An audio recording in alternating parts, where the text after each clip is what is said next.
Id-Dipartiment tal-Malti kull sena jkollu missiden speċjali. Bi pjaċir kbir din is-sena għandna lil Dr. Christopher Lucas. Chris, may I call you Chris? Yeah? Please. Okay. Chris għamel il-BA fl-Arbi fis-SOAS University of London, imbagħad kompla jistudja l-lingwistika fl-Università ta' Cambridge, fejn għamel id-dottorat dwar in-negattiv u n-negazzjoni, kemm fl-Arbi u fid-dialetti tal-Arbi u fil-Malti. Illum huwa lettura anzjan fl-Università fis-SOAS University of London fil-lingwistika Arbija. U r-riċerka tiegħu hija l-aktar dwar l-iżvilupp storiku u deskrizzjoni kontemporanja tad-dialetti tal-Arbi, inkluż tal-Malti. Chris jagħtina 3 taħdidiet. Dita dal-għodu hija dwar in-numri, dwar l-espressjonijiet numerali. Imbagħad il-lejla fil-5:30 se jkellimna dwar l-Ingliż, l-Ingliż ta' Malta, l-Ingliż ta' Renju Unit, l-Ingliżijiet tad-dinja sewwa. U mbagħad għada se jkellimna dwar il-Malti u l-Arbi, u x'nistgħu nitgħallmu dwar il-Malti mill-Arbi u bil-maqlub. Okay, so I guess the floor is yours. Yeah, Chris. Well, thank you so much, Michael, for this very kind invitation to give these talks here in Malta. It's a real honor. Can you hear me okay at the back? Yeah? And thank you all very much indeed for coming. It's great to be able to speak to so many people. So as Michael told you, I teach Arabic and linguistics at my university, which is called SOAS, the School of Oriental and African Studies in London. And a few years ago, well, probably more than 10 years ago now, I started to get very interested in Maltese, and I'm sure I don't need to tell you guys that it's just an endlessly fascinating and beautiful language, and so it's just a real honor to be able to talk about the small amount of research that I've done into Maltese to date, most of which has been with Michael. So what I want to do today, this morning, is primarily tell you about the research that me and Michael have done on Maltese numerals, but also to link it in to what I think is one of the biggest and most crucial questions in linguistics, which is when a person learns a language, what does it mean to say that you've learnt a language? How is that knowledge that you've acquired organized in the brain such that you can then produce that language? And there are a number of different approaches to that question. There are a number of different answers, and there are different ways of gathering evidence on that question. And what I think is that some of this research on Maltese that I'm going to show you can shed quite a lot of light on the question of how exactly our mind, our brain is working when we are learning and when we're using language. Okay, so this is a very big group, but nevertheless, I don't really like to be just the one standing up here doing all the talking. I like to make it a little bit interactive, okay? So I want to start off with a little test. It shouldn't be too hard because it's just a test on your language, Maltese. Is anyone here not a native speaker of Maltese? Okay, it might be hard for you then. Let's see, okay. All right, so it's a very easy test. I'm going to show you some stuff on the screen. And what I'd like you to do is to write down the Maltese phrases in words as you think you would say them in ordinary speech. Okay?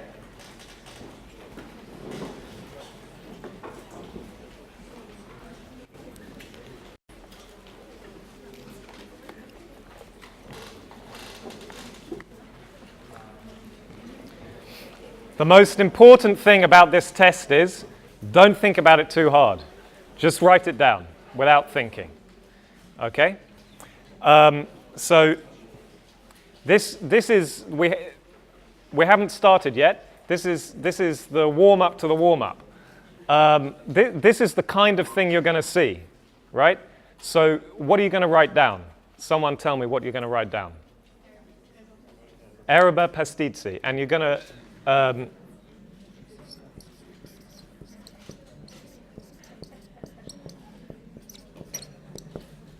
yeah? That's what you're going to write down. And one more.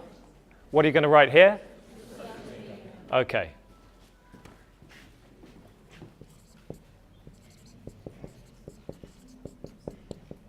Is that right? Yeah.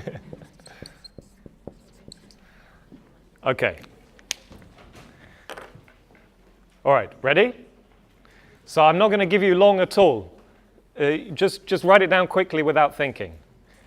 And don't look at what your neighbor's doing. Don't cheat. Okay, ready?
Okay.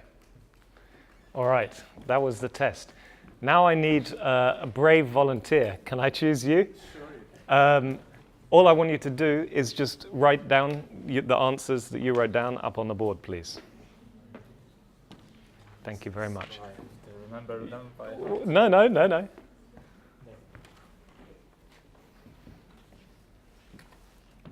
So the first one was 5 schools. Yep. Mascaye, Mm-hmm. Then we had Ma'rut, which are Erbam Aret, I hope. Then we had cakes, but they were 12, so it's Nashil cake. Then we had rings, and they were 7. So Sebat Triket, I would say, in my dialect. Perfect. Sferi were 2. So we have Zouch Sferi. And we had covers, and they were 19. So Tsatashil, Kutra, which remains singular. And then we had an English word, 2 freezers. Zouch freezers. And then we had earrings, and they were 4. So Erba, okay. Erbam Silet, or Erbatim Silet. It depends. Wait, what did you write down? I wrote this one. Perfect. Okay, thank you very much indeed. welcome. Thank you. So, my question is, does everyone agree with these? Did everyone write exactly this down? Or did anyone write anything different? So, please put your hand up if you wrote Hameskayel. Please put your hand up if you wrote Hamestiskayel. Okay, not as many, but some. Please put your hand up if you wrote this. And put your hand up if you wrote Erabatim Aret. Oh, 1, 2, a few, a handful, a small handful. Okay. Did anyone write anything other than Tnashil cake? Oh, what did you write? Okay. Very good. Yeah. Excellent. Okay. What about this? Seba tichriket. Who wrote that? Okay. And who wrote Seba chriket? That's nearly a 50-50 split. Now, at this point, let's say for this one, or for any of the ones we've had so far, apart from the cake, do you find it strange, the people who wrote something different to you, or is it normal? Are you surprised to hear that some people gave a different answer to you, or you're sort of you could have gone either way yourself? Yeah. Okay. Now, what about this one? Who wrote down this? Did anyone write Zouch Tisferi? Yes, a few. Great, thank you. I assume everyone wrote Zitash Kutra. Who wrote Zouch Freezers? Did anybody write Zouch Tifreezers? Yes, a couple, a few. And finally, Arabam Sealet. Who wrote that? And who wrote Arabatim Sealet? About a quarter, maybe. Okay, so thank you very much. Now my question is, so what are the rules for when a numeral takes the T suffix? This is the question that me and Michael have been investigating. Any more brave volunteers want to make a suggestion? There's no wrong answer, or to put it another way, if you give a wrong answer, you're in excellent company. So who has an idea? Either based on what we've just seen, or an idea that you might have had before. Does anyone want to volunteer? Yes.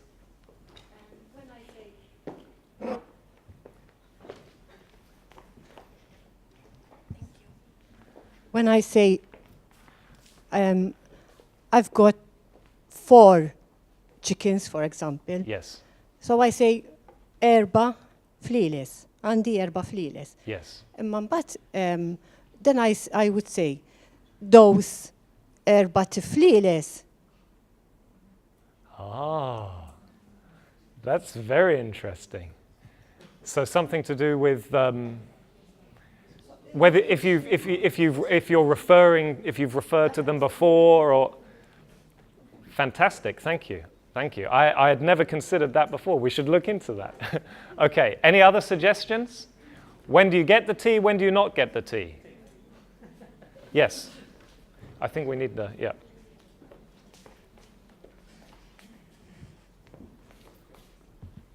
Well, while I was working on the board. phrases, Yes. I decided based on the fact that some words beginning with an S, as sibling, for example. Yes. I tend not to use a T because Right. it's easy to it's Right. not difficult to pronounce. Right. But when it becomes difficult to pronounce, like 4 consonants following each other, Yes. you might need an extra help there, Right. separating there with the T and then adding an euphonic I. Right. That's it. Great. Thank you very much. Thank you. Any other ideas? Any other thoughts? Yes. Thanks. As a foreigner, I was taught that it's if the noun following it has just got one syllable. There's a few exceptions, but basically Yes. that was the rule. Yes. Great. Yeah. So if you didn't hear that,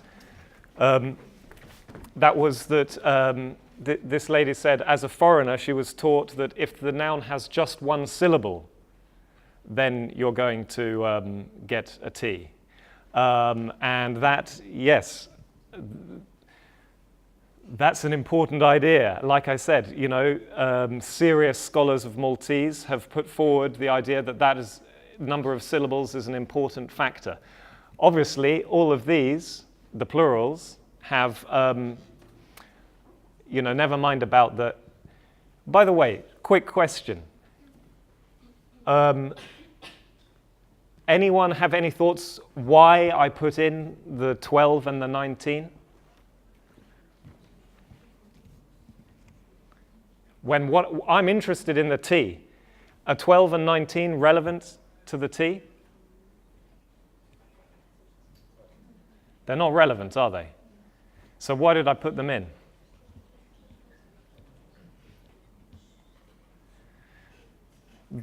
Yeah. That's not the reason, although that is super interesting, that attached ill. They take singulars, right? They take singulars. So why did I bother putting them in? Because they are a plural, but they take a singular. Yeah. That is an extremely interesting feature. Actually, so this is just a very sort of condensed subset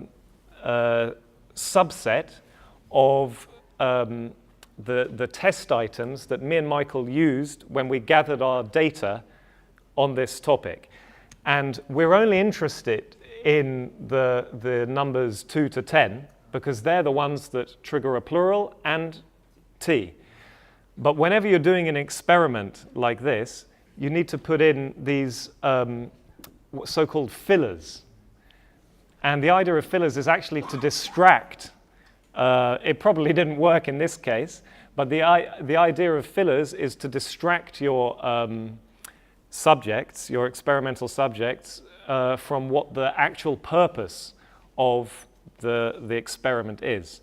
And that's very important in linguistic research because usually, it's better if, and that's also why I asked you to do it quickly. It's better when you're gathering linguistic data if people just do it spontaneously or as spontaneously as possible in the circumstances. And so you add these fillers, these distractors, to hopefully put them off the scent of what it's about.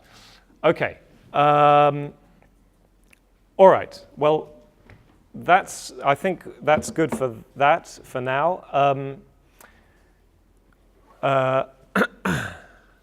The point is, it's complicated. It's complicated what determines whether a T can appear. And as we've seen, people vary in what they prefer. And for many words, having the T is possible and not having it is possible. Okay, so before I get into this topic and Michael and my research on it in detail, I want to ask you another question. Very important question. Do you know what this is? Has anyone seen that before? Yeah? It's a one. It's a wug. Has anyone heard of a wug before? Who can tell me what a wug is? Someone other than this gentleman at the front. Any of you guys know what a wug is? You didn't learn this in biology? Okay. Well, you tell us what a wug is. Well, a wug doesn't exist, but it exists. Mm-hmm. Okay, very good. Very good. This is a wug. This is a wug. And what happened was there was a linguist, a psycholinguist, who in the 50s published this very important paper on children's language acquisition. And what she wanted to investigate was children's ability to manipulate, to put suffixes and so on words which she, the investigator, knew they couldn't possibly have ever heard before. So she made up words, and because it was with children, you can't just say now, here's a word I've made up, wug. What's the plural of that? You can't do that with a child.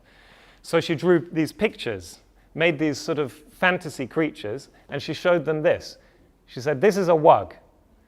Now, there's another one. There are two of them. There are two And what did they all say? Wugs. Okay? So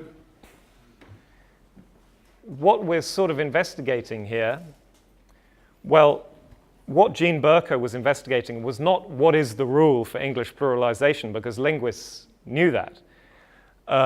She was investigating whether these young children know this rule and how they deploy it.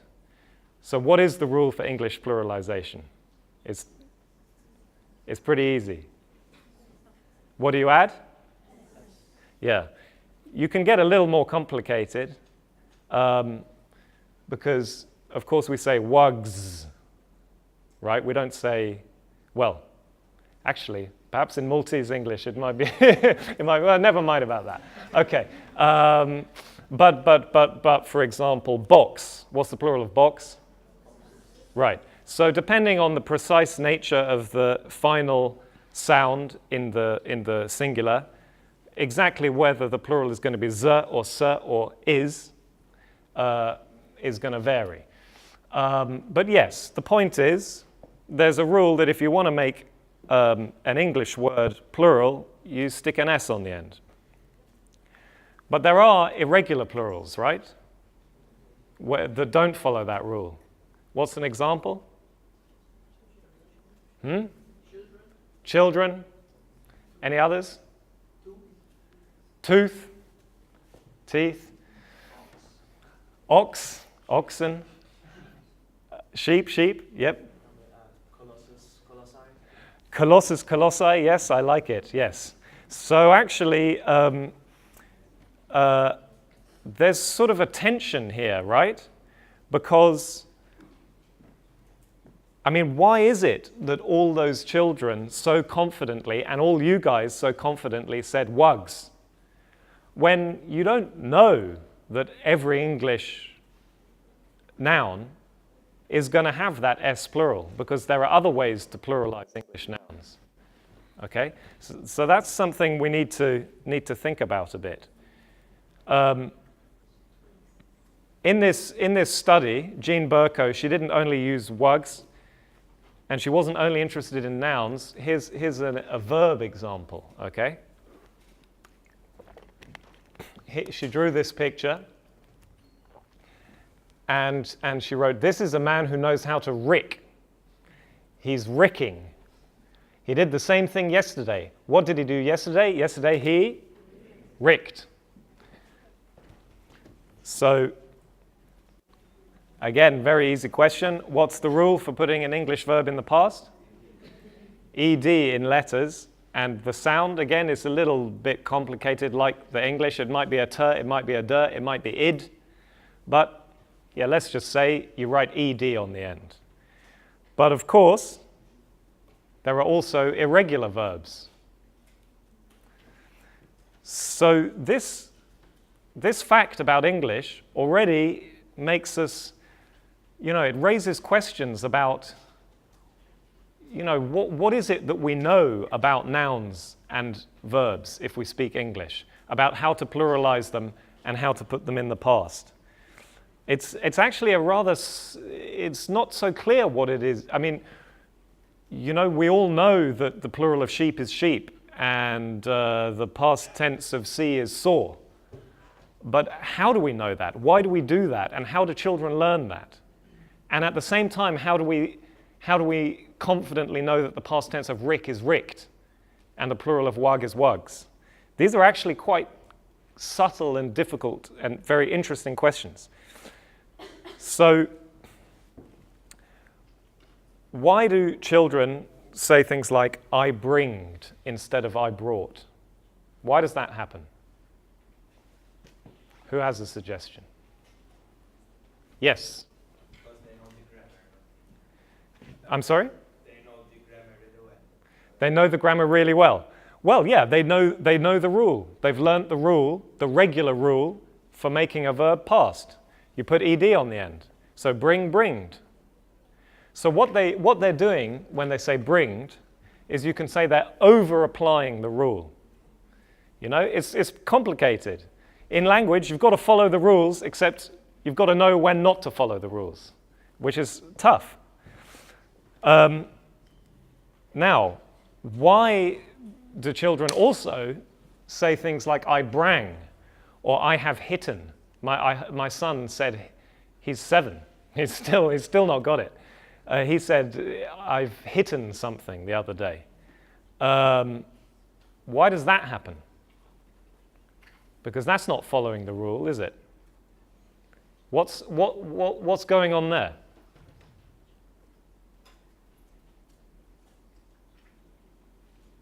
The exception becomes more prominent, I suppose, at some stage. Yeah. What is I mean, brang is not random. What's making them say brang and not sort of some random series of sounds?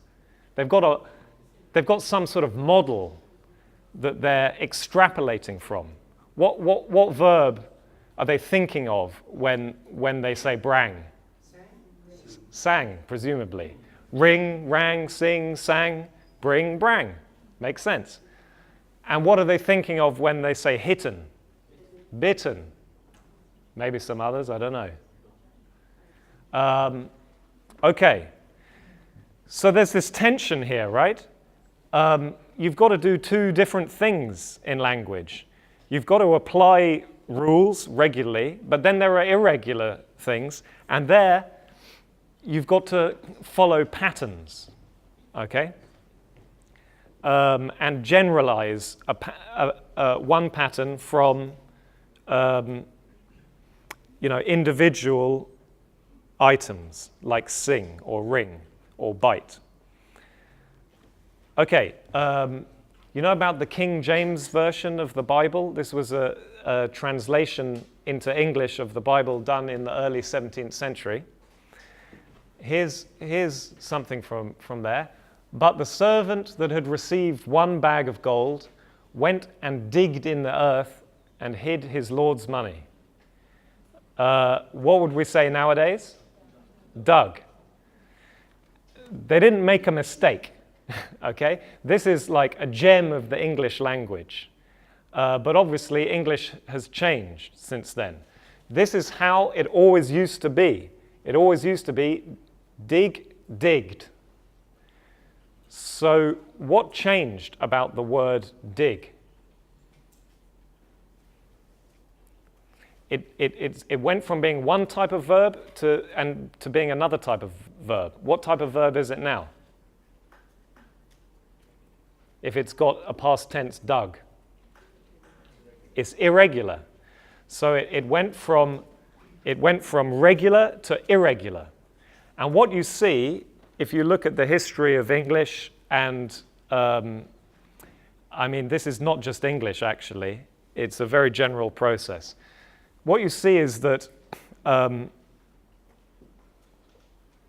irregular verbs tend to become, there's a tendency for irregular verbs to be regularized. But there's also an opposite, less frequent but still present trend for regular verbs to become irregular.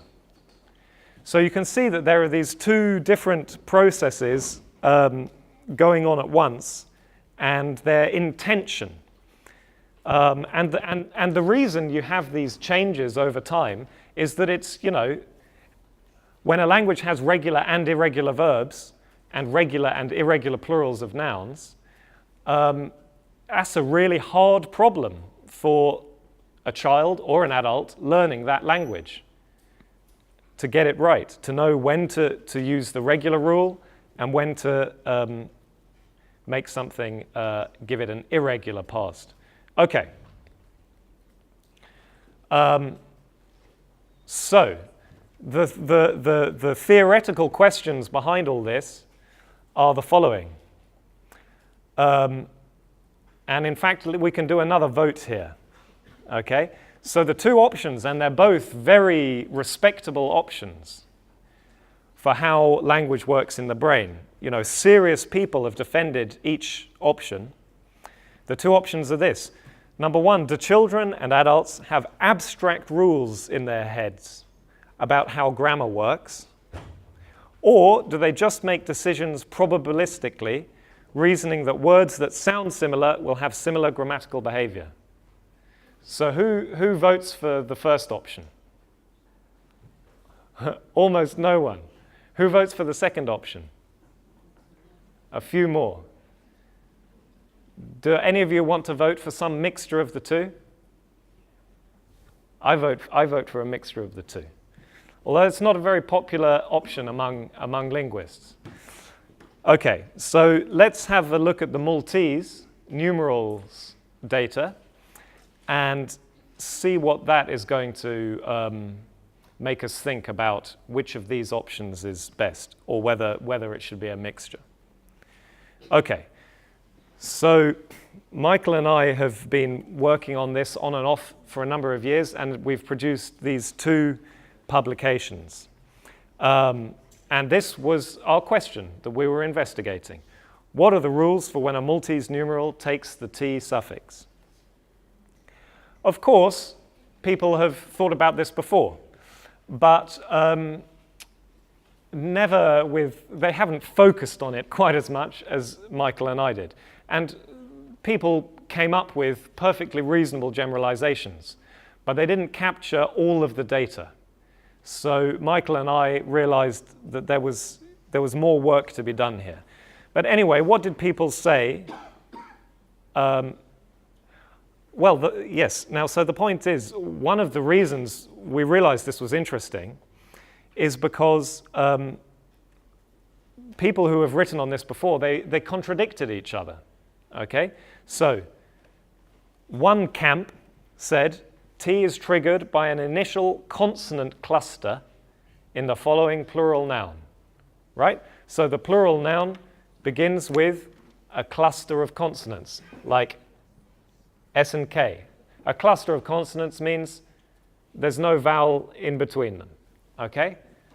So these are all consonant clusters, right? The other view is basically the opposite, that T is triggered by an initial vowel in the following plural noun. So there's something interesting going on there when people contradict each other like that. Now, actually, because of the way Maltese works, where you get a lot of these, what linguists call epenthetic vowels at the beginning of words, these helping vowels, the two views are perhaps not quite as contradictory as they may seem, but they're still contradictory. And the point is, they both see a central role for phonology. Do you all know what phonology is? It's the study of sounds, right? So this lady here gave us a suggestion that something completely different to phonology was relevant to whether the T is inserted, namely the way you refer to something, whether you're talking about, زوج فليلس in general, or the ones that you have in your garden, for example. And that could very well be relevant. But that's not what people generally have thought. They've thought nothing like that matters. All that matters is, what does the plural noun start with in terms of sounds? And what we'll see by the end of this talk is that I'm going to show you evidence which I think we should interpret as meaning that phonology plays only a minor role, in fact. Okay, so let's look in a bit more detail at these views. So if you take Cremona, he said the following in his grammar. Plurals that are CC initial, that means they start with two consonants, and monosyllabic, we had that suggestion before, they trigger T and this epenthetic I. So the examples he gives are Habib, plural Habib, two friends, زوج تحبيب. Belt, bleed, tminte bleed. Fenek, fneek, ashar tifneek. Okay? But he notes that sneen is exceptional. Ashar snin. Do you all agree with that? Would anyone ever here say Ashar tisnin? No one likes that? Okay. Okay, so that's definitely part of the story. But what about words with more than one consonant, more than one syllable? So Borge, 1974, he says that T insertion where licit is always optional, which is kind of controversial. So that's suggesting that you could say zouj klib instead of zouj tiklib. Would anyone here say zouj klib? Well, Alexander Borge says you can. Yes, sorry. So you've got it there. The example he gives is with seba. He says you can say seba tiklib or seba klib. Does anyone here like seba klib? No. Well, he did. But this shows you like a very common strategy in linguistics, which I think is also perfectly okay, but it has its limitations, is for a linguist to work on their native language by just thinking in their own head what they would and wouldn't say. And that can take you a very long way, but it has its limitations because it may be that what is in your own head is very idiosyncratic. And that seems to be the case with Alexander Borge because he says you can say seba klib, and maybe he does, but it seems that most of you guys don't, or all of you guys don't. Then he says another thing. He says that T is not possible before an initial vowel. Okay, and that I know from our investigations is not going to be true for most of you. You will have words that start with a vowel where you can insert T. And then he says an interesting thing, that you can't have it with sound plurals. Do you all know what I mean by sound and broken plurals? Yeah, sound plurals are where you just add something on the end or you change the end, like sfera, sferi. And broken plurals are where you mess around with the middle of the word, skola, skejel. Yeah? Alexander Borge says you never get this T with a sound plural. So seba stampi, but not seba tistampi. And I tested this with sfera. And okay, 90% of you said it has to be zouj sferi, but a few of you wrote down zouj tisferi. So this doesn't seem 100% correct either. Okay, then you have the sort of opposite approach. So Aquilina said you get it with all plurals that start with a vowel and all words that have only one syllable. And then he said it's optional with disyllabic words that start with a consonant cluster. And then another person writing on this said he throws in another variable here, whether it's Arabic derived or Romance derived or English derived. He says before any vowel initial plural that comes from Arabic, you have the T. So Arabat ahwa. Would any of you guys leave out the T there? Would you say Arab? How do you even pronounce it? Arabahwa or Arabahwa? Arabahwa. Would you say that? Who could leave out the T with that? Most of you. Do you like this? Do you like Arabat ahwa? Would you put your hand up if you would put a T in there? Not many. Not many. Interesting. Okay. So as you can see, people have made these statements, but they only partially correspond to what actual Maltese speakers do. Okay? All right. So me and Michael wanted to get to the bottom of this, and instead of just doing it in a sort of casual way, a native speaker just thinking about his own intuitions of his native language, we decided to gather data on this from a lot of people. Sort of like what I'm doing now, but in a more formalized way. Okay. So, when you do an experiment, you always have to test hypotheses, right? So, in our first experiment, the hypothesis we tested is, nothing controversial based on what we saw from the previous literature. That onset, that is the beginning of the plural word, is the key factor, and that number of syllables is also important. So, as we saw from that literature just now, other factors seem to be possibly relevant, like whether it's sound versus broken plural or Arabic versus Romance-derived plural words. But we couldn't have included those variables in our experiment, otherwise our kind volunteers we would have detained them for hours. So we just tested those two variables, onset and number of syllables. Okay, so how did the experiment work? We got 35 students from the University of Malta, like you guys, just a couple of years ago, or 5 or 6 years ago now. And we got a few older speakers as well, because we wanted to have a little bit of an insight as to whether younger speakers and older speakers behave differently with this bit of language. Because when you have variability in language, it often patterns according to social variables like age or gender and so on.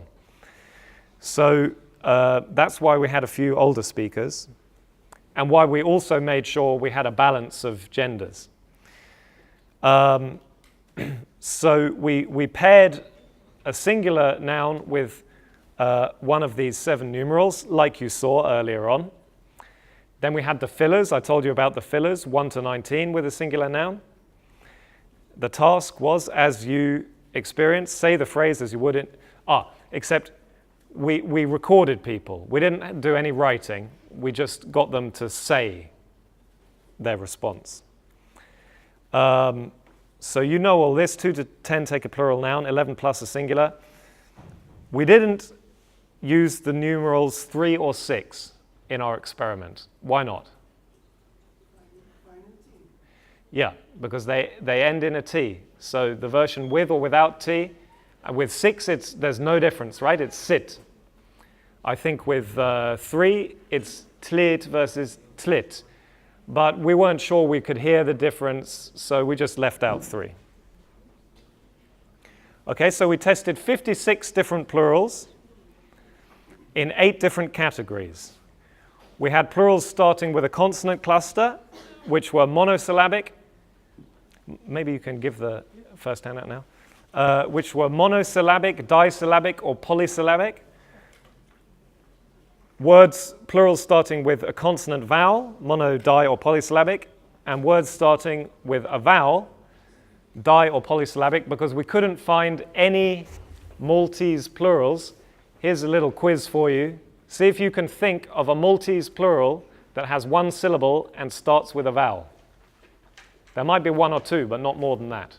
Can anyone think of one? A plural in Maltese that starts with a vowel and has only 1 syllable. Anyone? I think if there are any, it's only a handful. Okay. So these were all of our items, and you can see them on the handout that's going round. And what did we find? This is on the back of your handout.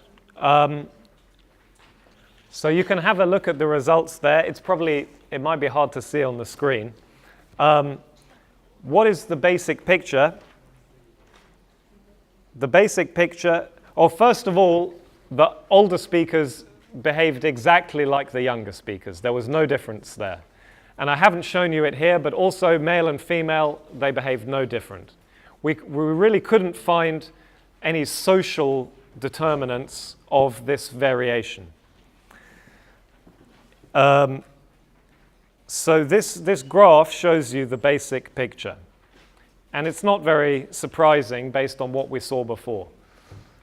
If a plural starts with a consonant cluster and has only one syllable, then it's, so fnik, kleep, etc., it's very likely to take the T. If it starts with a consonant cluster and has two syllables, it's sort of half-half, and that's what we saw with these. If it's got more than two syllables, it doesn't really matter if it starts with a consonant cluster, it's just not going to take T. If it starts with a consonant, then a vowel, it doesn't matter how many syllables, it's not going to take T. And if it starts with a vowel, if it's got two syllables, it sort of, there's a moderate tendency for it to take T. And if it's got three syllables, there's a small tendency, but it doesn't go away altogether. So the vowels are quite interesting, and actually that they need further research that we didn't do. So if anyone wants a project, that might be a good one, figuring out how T insertion works with vowels in more detail. Okay, I think some people need to go now, so we can pause while you guys go.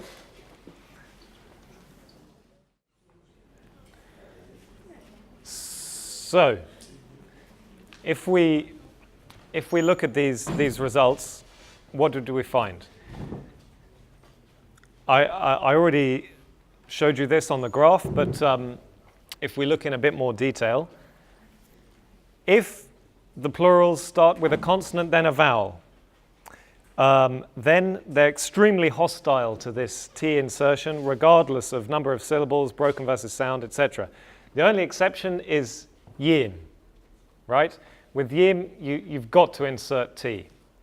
And there's actually a good historical reason for why that is the case. Basically, yin is irregular. And you can understand why, usually you can understand why words behave irregularly if you look into the history of those words. And actually, so I'll do a plug for my talk tomorrow evening. I'm going to explain how we can understand the strange behavior of yin from a historical point of view. I'll talk about that on Friday. But yes, other than that word, CV initial onsets, they're not going to insert T. With words that start with a consonant cluster, it's as we saw. When it has one syllable, so we had fnik, klib, bnit, djar, hbib, buit, and also snin, they are very favorable to the T insertion, except snin, which is not. And that's what Cremona said, and he was right. Except, 10% of the responses did say, like, zewj tisnin. Not zewj, sorry, yes. Yes, exactly. Yep. Okay. Now, these are the really interesting ones with two syllables. So basically, other than platti and stampi, these were, reasonably favorable to T insertion. But platti and stampi weren't. Now, the point is, platti and stampi are sound plurals, where the plural is a suffix, and all the others are broken plurals. So it was Alexander Borg, who said the sound versus broken plural distinction might be relevant, and this is looking like he could well be right. Okay? And then all of these guys with many syllables were hostile to T insertion. But note that all of these are sound plurals. And also note that all of these are broken plurals. And we later, in a small way, basically we initially thought there was no such thing as a monosyllabic sound plural that started with a consonant cluster, but then we found a couple like, but you don't know if they're really Maltese or not. Like, I don't know, like freak or like freaks. There were one or two others. Luke came up with them for us. Basically English words. But so so they're a bit tricky. But so, yeah. So the question is, would you say zouj freaks or zouj freaks? Who would say? Would anyone here say zouj freaks? Maybe one or two. But the point is not these big numbers like with the broken plurals. So it does look like sound versus broken is important here. And then, like I said, with the vowel initial ones, it's a more sort of muddy picture. Even when they have a number of syllables, like asarfar, you still get 34%. What do you think about zouj tasarfar? Sounds okay? Yeah. So they're a complicated one. So I do encourage anyone who wants to do research into the linguistics of Maltese to think about figuring out what's going on with the vowel initial ones. But Michael and I, we left that question. Okay, so what is the summary so far? It's as follows. It does look like the onset, the start of the plural noun, matters a lot. So CV onsets, like things like botots, are very hostile to T insertion. CC onsets, like skeyel, are largely favorable, and V onsets are somewhat favorable. Okay? And number of syllables seems to matter as well, especially with the CC initials. So you get klib, everyone says zouj te klib, and studenti, basically no one says zouj te studenti. Now, an important point to note here, which is rarely, I think, made clear when this topic is mentioned in passing in grammar books and so on, is that where T insertion is possible at all, it's usually optional, at least with the disyllabics. It's rarely obligatory, okay? Although with some words it is essentially obligatory. But what this experiment, it gave us some answers, but it didn't really answer this question of whether the difference between sound and broken plurals is significant or not.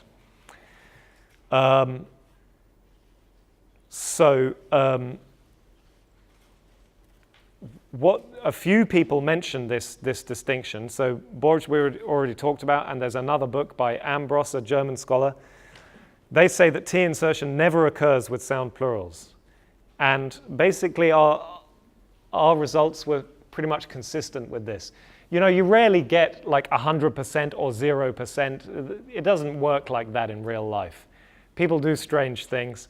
But if you have very low numbers, that's consistent with the idea that you don't get it with sound plurals. So, okay, we weren't done. We had a new hypothesis.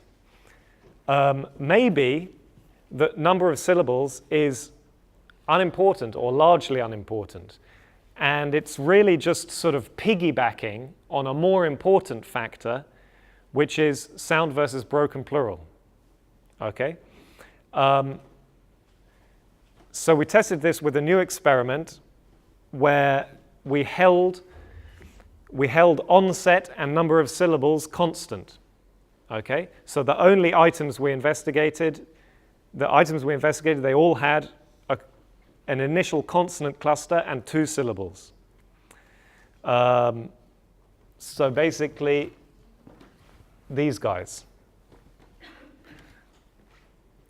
Okay, so what were our predictions in this second experiment? Basically, we predicted that broken plurals would be favorable to T insertion and sound plurals would be hostile. So that's what that's what we're testing if it's true or not. But the second prediction was that even the onset is not crucial, and that some broken plural patterns would be hostile as well. So let me explain.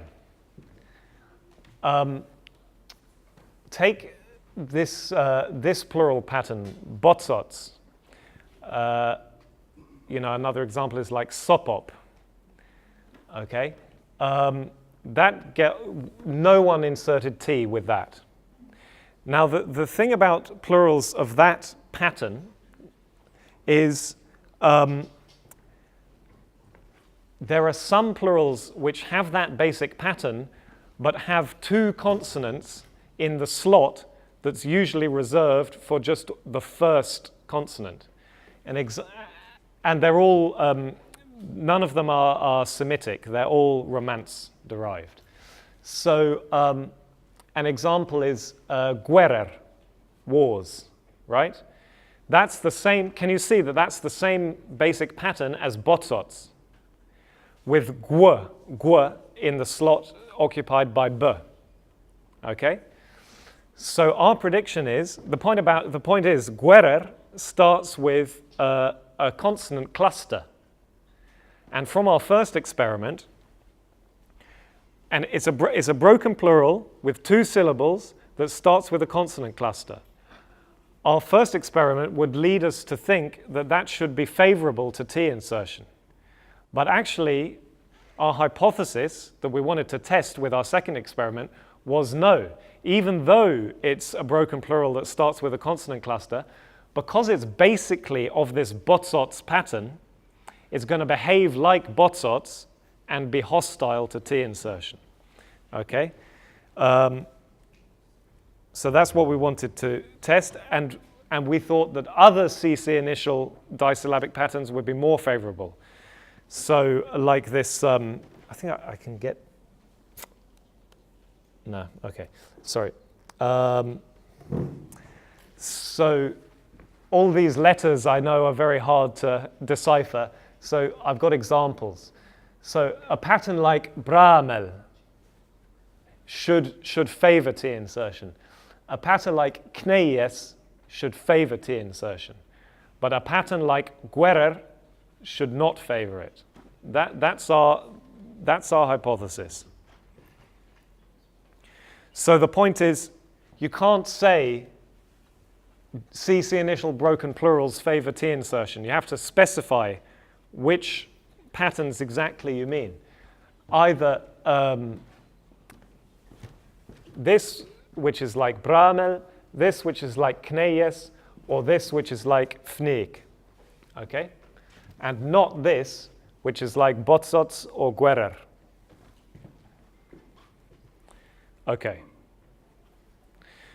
So we designed our experiment like this. We split it into two parts, a broken plural part and a sound plural part. And we had 70 items and 49 items, and we had fillers each time. We got more subjects from the University of Malta, and we are very grateful to you guys for helping us with this. Again, genders balanced, and the whole setup was the same as in the first experiment. So our broken plural items fell into these three patterns: the bramel type, the kneyes type, and the guerrer type. And the sound plural ones had three different plural suffixes: it, e, and s. Okay, could you give those ones? So Michael's just handing out the results from this one. So the handout is not crucial. It's just if you want to look at the individual items. The basic headline result is that our main prediction was confirmed. The broken plurals are largely favorable to T insertion, and the sound plurals are largely hostile to T insertion. So what were the figures? Basically, the overall rate of T insertion for the broken plurals was 32%. Okay? But that was dragged down by those ones which we didn't expect to take T anyway. If you take the pattern, the Bramel type pattern, there we had 55%, which is what we were expecting. It's basically optional, okay? Whereas with sound plurals, we had 5% only. So basically, you cannot insert T with a sound plural, basically. So you can see the handout for the details of the individual items. So what does all this mean? I mean, it's nice. For me, it's like interesting and cool to make progress in understanding exactly what the rules, the grammatical rules of Maltese are. That's enough for me. But what's a bonus here is that I think it does have some quite significant implications for these kinds of questions that we were considering at the beginning. So, on the kind of Maltese internal narrow point, first of all, what we find is that contrary to the received wisdom, and also contrary to the findings that the conclusions that we were able to draw from the first experiment, the onset and the number of syllables, i.e. phonological factors, are in fact really of minimal importance to T insertion. What we found really counts is that the plural belongs to one of the three relevant broken plural patterns: the Fneek type pattern, the Bramel type pattern, and the Scale type pattern. If you get a number between 2 and 10 before a noun with one of those three plural patterns, then T insertion is going to be possible. On the other hand, if you get a number from 2 to 10 before a sound plural or before a broken plural other than those three, like botsots or guerer, that's going to be hostile. That's going to resist T insertion. So that's the basic finding. A subset of the broken plural patterns are what trigger T insertion. Now, in the same way as we saw with the English plurals and the English verbs, there's sort of two contradictory processes happening at once. One of them is much stronger than the other, but there is the other one just, slightly pushing back against it. So the key point is that the onset is of minimal importance to T insertion, but it doesn't seem to be of zero importance. Okay? So we had, for example, you can see on your handout, 53% of people said, Erbatish Kafef. Have I said that right? Erbatish Kafef, right? Which we were not expecting. Because that should be like botsots, if our prediction's correct. Basically, all the other words with that pattern had no T. But for some reason, that, sorry, T was not favored generally with that pattern, but there you had it. And even with the sound plurals, okay, the vast majority of the sound plurals didn't take T, but a couple did for some people, and the number one was sferi, spheres. So 31% of people said hamestisferi, okay? Whereas, for botsots, not a single person said zauj ti botsots. So yes, and I think what is particularly noteworthy is those few sound plurals where there was a little bit of T insertion by some people, they are phonologically similar to the broken plural patterns that favor T. So, for example, compare sferi and I can't pronounce this consonant class, the glottal stop, and then, but compare these two, right? Okay, if you know Maltese, you know the grammar of Maltese, you know that this is a sound plural. You delete the a from sfera and you replace it with an e, and that's how you get the plural. And you know that this is the plural of, what is it? Asriya. But if you just compare them side by side, they're phonologically indistinguishable. Okay? Okay, they're different consonants and vowels, but the basic shape is the same. Okay? All right. So what are the wider implications? This is what I introduced at the beginning. So linguists for decades have been interested in this crucial question of what actually is the nature of linguistic competence in the mind. And a lot of the debate about the nature of linguistic competence has been conducted through the prism of English past tense morphology. Okay?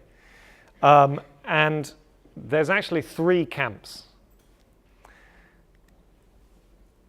And, the first two I showed you earlier, in fact. The first camp says that all facts should be explained by abstract morphophonological rules. That means the kinds of rules that you find in grammar books, like if the word has one syllable and if it starts with two consonants, etc. Something like those rules, according to these guys, are in people's heads and are in children's heads. That's what children are learning. Of course, they can't articulate these rules, but they're there at the subconscious level. The second camp says no. That's not necessary and it's not plausible. What's happening is everything is probabilistic and based on exemplars, right? So when you have a very common word like sing and a very common past tense of that word, sang, that's an exemplar. And then when you hear a word that's similar to that, like bring, the chances are you're going to say brang, okay?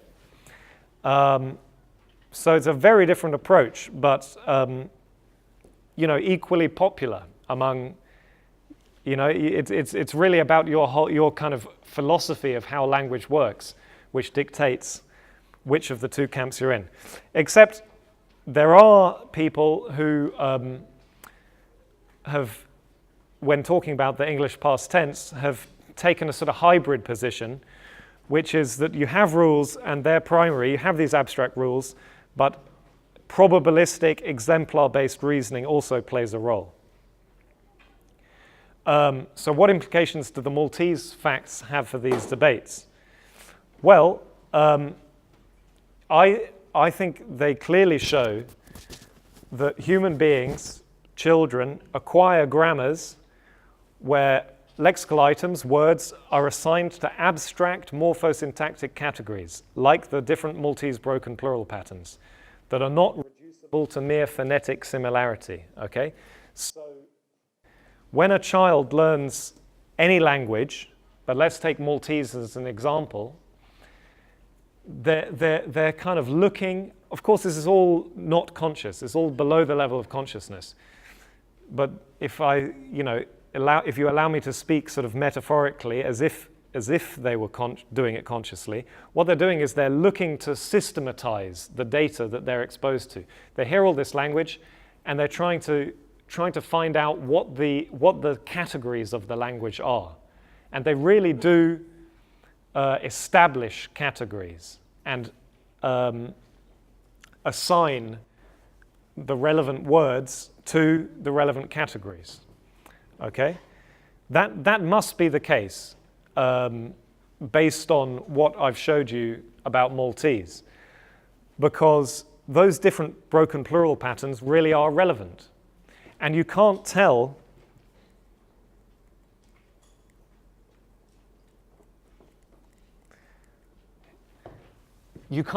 just by the kind of surface phonological form whether something is a sound or a broken plural.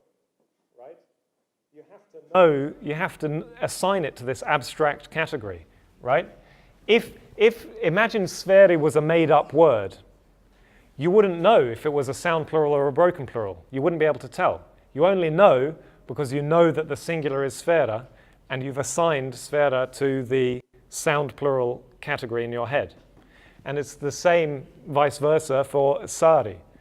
You only know it's a broken plural because you know the singular. Okay. So there must be these abstract categories, and it must be that these categories determine the application of abstract rules, like the rules I've shown you for T insertion. And rules like that don't lend themselves to exemplar-based or probabilistic models of cognition, of how the mind works. Okay, but so I'm sort of on the side of the abstract rule-based models, but I don't think the models which are exclusively rule-based would be able to elegantly account for all the data that I've shown you today. Because phonetic similarity, I would say, clearly does play a secondary role. So if you take something like guerer, I was expecting, before we went into the experiment, that guerer would be like botsots and completely resist T insertion, but that wasn't the case. It seemed to get a little boost. It was basically hostile, but it seems to get a little boost from the fact that it starts with a consonant cluster. Okay? And similarly, the sound plurals. The ones that coincidentally have a general phonological shape that resembles a broken plural, it doesn't stop them being a sound plural, and it doesn't stop them, therefore, being resistant to T insertion. But it seems to give them a little boost, so that, you know, there is some effect. There's a weak effect there. I think this Maltese data quite strongly points in the direction of the models which see rules as primary but have room for this exemplar-based reasoning as well. So yes, and I think that's the best way to understand the Maltese data, and it's the best way to understand how the past tense works in English and the sorts of mistakes that children make, you know, because it's really a very parallel situation. Like I told you, over time, with the English verbs, the dominant trend has been for irregular verbs to be made regular, right? Because we know, you remember the rick example? If you see a new word, you know how to make it past. You just put the regular ending, ricked, okay? So that's the dominant trend. A lot of formerly irregular verbs have been regularized in the history of English. But there's also this kind of weak countercurrent whereby a few formerly regular verbs like dig, digged, have become irregular, dug. And that must be because, now I don't know what the model for dig, dug would be. What verb is like, what past tense has a kind of, anyway. I should have thought about that beforehand. But somehow dig had the feel, to enough people, dig had the feel of an stick stuck, thank you. It had the feel of an irregular verb, and it became irregular. So there's this sort of weak countercurrent. And it's exactly the same with the Maltese data. What the dominant trend is that it's the abstract assignment of plurals to a particular category that matters. But you know, if sferi sounds like sari, then you know that might have a sort of weak effect back in the other direction. Okay, and that is what I wanted to say. So thank you very much.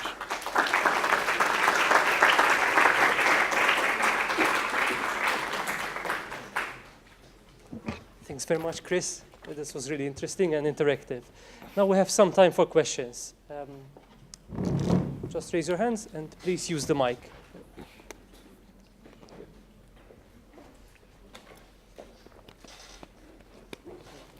You mentioned that there's no monosyllabic plurals that begin with a vowel. Yes. But I noticed that the only CV one starts with, is it semi-vowel J?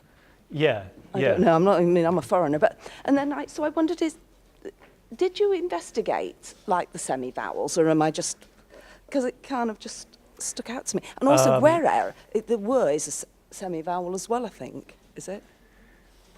So I just wondered whether with with name, yeah? and whether you'd investigated that, really. We didn't specifically, did we? It's a very good question, because the point, yeah, is what you're saying that, you know, were and yeah, as sort of, yes, they're known as semi-vowels or glides, and they're as close as you can get to a vowel while still being a consonant.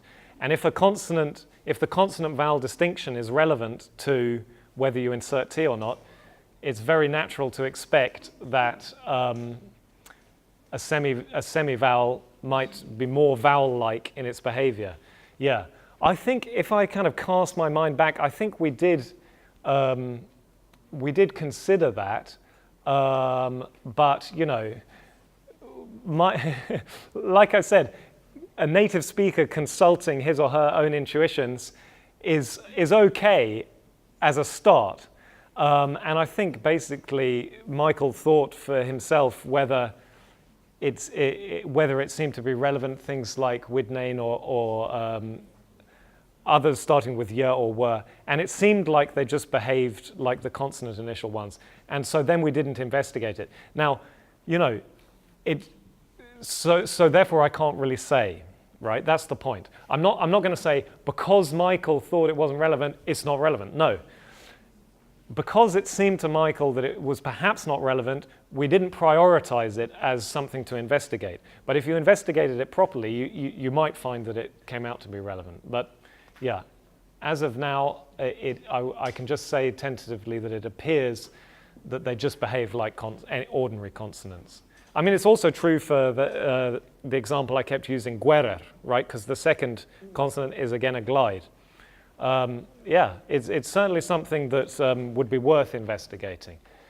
But the point, I made this point very briefly, you know, when you're doing an experiment where you're trying to collect quite a lot of data about a number of different items, if the factors that you're investigating are more than 2 or 3, you start to need to have an absolutely enormous list of test items, and you just can't, you know, we found the students here to be incredibly generous with their time, but if if you're asking someone to sit there for 2 hours instead of 10 minutes, you're going to try their patience. So for practical reasons, you can only investigate you know, the highest priority factors. Any other comments, questions?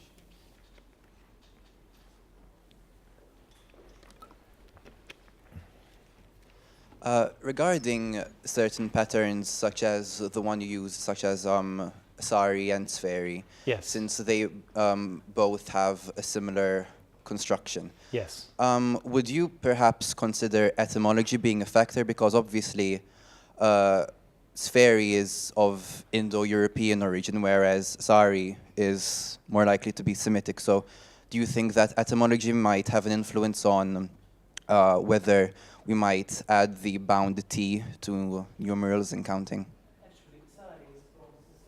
Really? Okay. Yeah, yeah. It's really. I mean, it's a very it's a very reasonable question, but it's actually perfect because the point is what is very clear, and there's no shame in it whatsoever. But you've demonstrated it yourself. In many cases, Maltese speakers have no intuitions about whether something is Romance derived or Semitic derived. In your case, I don't know. You probably looked at the Q and thought, and it's true. The vast majority of Maltese words with Q are Arabic. But sometimes you get, especially when, so it would have been a k sound in Sicilian, and when you have a k, you know why the in Maltese is written as Q, right? It's because not too long ago it was pronounced as a k or a k. Did you know that? Because it's true. And so when you had words coming in with k and then an the tends to make the k quite back. So you might end up pronouncing it as a k. And so that happened with a few Sicilian words. Isn't cockerel, is that serdu or something? Serdu. Yeah. No, but that's Arabic. But there's a few others like this where they came in from Sicilian, but they sort of participated in this sound change of k to which was mainly Arabic, but yeah, it drew in some Sicilian words as well. But so, Anpina, yes, thank you very much. Excellent, thank you. Right. Thank you. So, yes.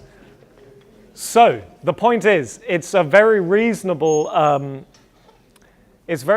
to think that the etymology of words is going to be relevant here. And it's relevant in all kinds of other areas of Maltese, like in verbs, for example. But no, I think it doesn't seem to be relevant. Like, so loads of these, if you look at your handout, loads of the broken plurals that we tested are Romance derived. And yeah, speakers just don't know. Even linguists sometimes struggle, right? So, and if this is something that as a linguist you need to be very aware of, and often linguists aren't sufficiently aware of it. You need to always think, what is a child like? What sort of information about the language is actually accessible to a child? And like historical etymological information that's not something that you can figure out as a child from just hearing the speech around you. Okay? If the etymology of a word determines its behavior, then because of its behavior, you can put it in one category or another. But the etymology itself is something that normal native speakers who haven't studied the history of the language, they don't have access to it. So it's not likely to be relevant usually. Yes?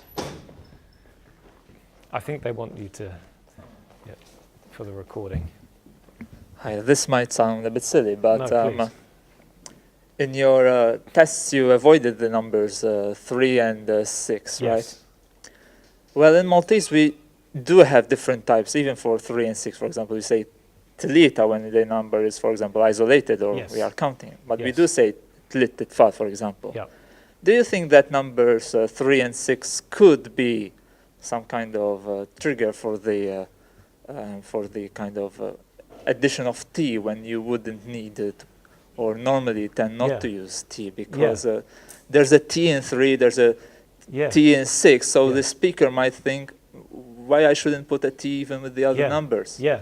Yeah. What do you think about this? I think that's an excellent suggestion. I don't know if everyone heard it, but did you hear it at the back? The point was that in our experiment, we didn't use 3 and 6 because there's sit, there's only one form, sit, right? And with 3, okay, there's tlit versus tlit, but the difference is small, and we didn't trust ourselves to hear the difference when people said it. So the question is, aside from our experiment, maybe in real life, those numbers are important, and it's a great suggestion because it sort of muddies the waters, right? Without those, you would have a clear pattern. But with them, it's difficult, yeah, because if you always have to imagine yourself in the shoes of a child hearing Maltese and acquiring it. And if a child hears sit and then itfal or whatever, and what I've been arguing is children assign things to abstract categories. The category with the numbers is it like the T final category or the no T final category? And with sit, you've got to make a choice. That's what I'm arguing. If you have these categories, you've got to make a choice. But how do you make a choice? You sort of make it basically randomly. And so when you hear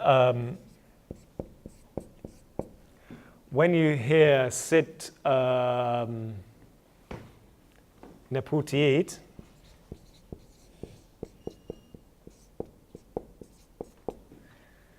you don't know whether you've had T insertion here or not. And you could say, maybe we did. So you could treat this as a little bit of evidence that you can insert T more widely. So I think it absolutely could be relevant. It's exactly things like this that create some room for doubt, which means that how these things work can slip over time. And they can, the rules can basically drift. Yeah, so that's a great observation. Thank you very much. In this case, you would need the epenthetic vowel. So in this case, the epenthetic vowel would show you whether the T is being inserted or not, right? Ah, okay. So you do not get sit in a puti. Yeah, that's a good point. That's a good point. For example, sit bnadar or sit bnadar. It might be a bit tricky, right? Yeah, or if we had a vowel initial one, if we had asafar, yeah, yeah. So the point remains, yeah. But this is very important because you actually mentioned earlier on about the when you have a big cluster of consonants. But the truth is, so we call this epenthetic. But it's probably actually not, because there's no problem in Maltese to have one word ending in 2 consonants and the next word starting in 2 consonants. What was the example? I got some example. It was fost. Yeah, right. Okay. So the phonological rules of Maltese don't force you to say fost studenti. Fost studenti is no problem. 1, 2, 3, 4. So strictly speaking, we should not. This pen's dying.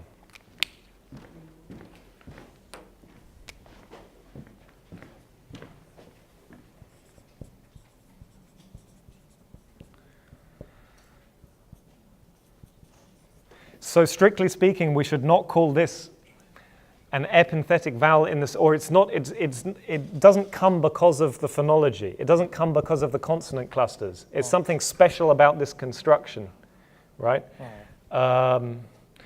And the other thing to say here is, I don't know if you guys know this, perhaps most of you don't know this, but this, the way you write this T in Maltese on the end of the number is really not what's going on. It's actually on the beginning of from a pronunciation point of view, it's on the beginning of the noun. Are you aware of this? There's various pieces of evidence that can tell you this, but while the Maltese orthography, the Maltese system of writing, generally speaking, is quite true to pronunciation, well, it is in some ways, it is in other ways it's not. I mean, this bears no relation to what you actually say these days. This is a case where, yeah, this is slightly misleading. Basically, Maltese orthography represents the pronunciation quite closely, and in the few cases where it doesn't, it sort of harks back to how things were once upon a time, right? So once upon a time, this actually was a q, and once upon a time, this actually was an a, or a r. Yeah, and once upon a time, though actually, here we have to go back about 1,000 years, this did belong to the number, but these days it's on the front of the noun. Yeah. Yeah.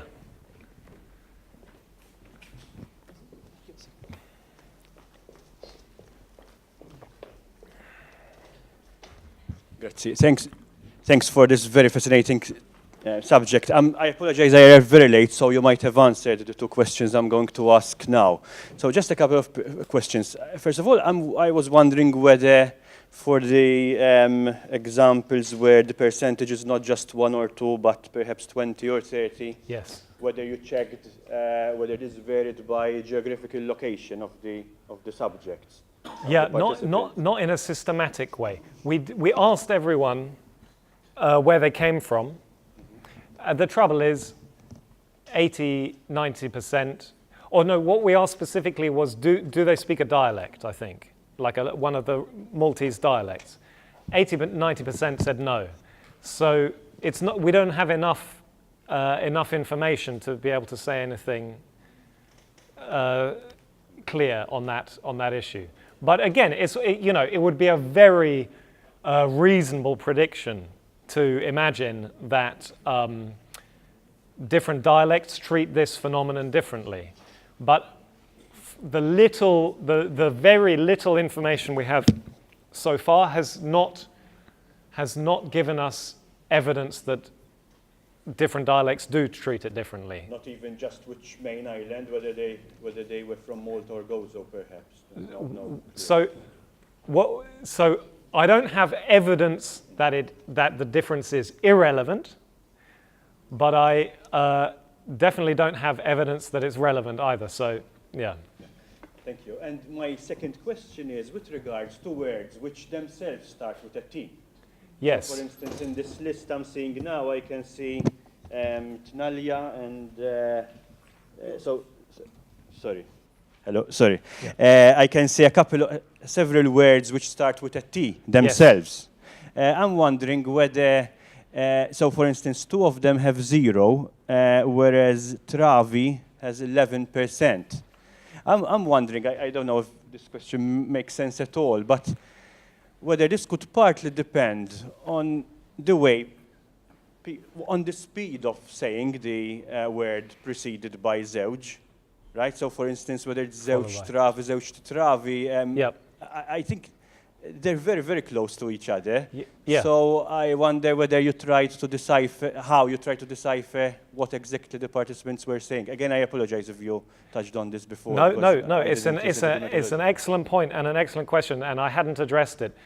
So I sort of skipped over this, but we thought, in the first experiment, we thought it was highly likely that the precise details of because you can say a noun starts with a consonant cluster or one consonant or a vowel, but you can get more specific than that, of course. You can say which vowel does it start with and which consonant, and with a consonant cluster, there's, of course, many, many different combinations, like what type of consonant is the first consonant, what type of consonant is the second consonant, And these things are very relevant for Maltese, right? Because when a noun, or when any word in Maltese starts with a nasal consonant, or it's any resonant, any highly sonorant items, I think it's M, N, L, R, I think. Imdina, you get this epenthesis, right? So yeah, I mean, it's a great thought, and we thought surely this is relevant. So if that's relevant, then maybe what the number ends with is also relevant.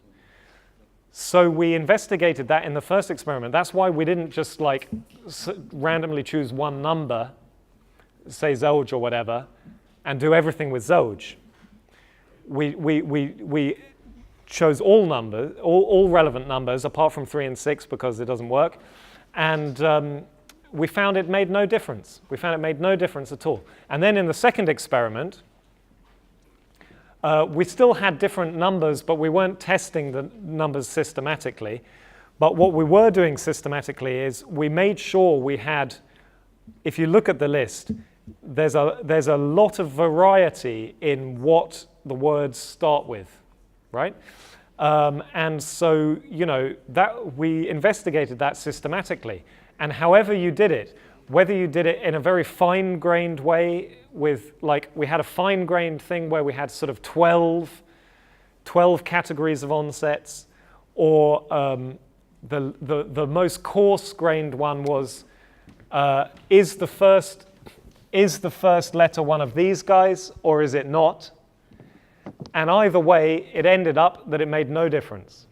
So it was a reasonable thought. It was very plausible that it could make a difference, but in our experiment, at any rate, it didn't seem to be a relevant factor. When we did all this, I didn't show you any statistics, but we did statistical analyses of all these factors, and that did not come out as relevant. Yeah. I guess there's time for one last comment or question.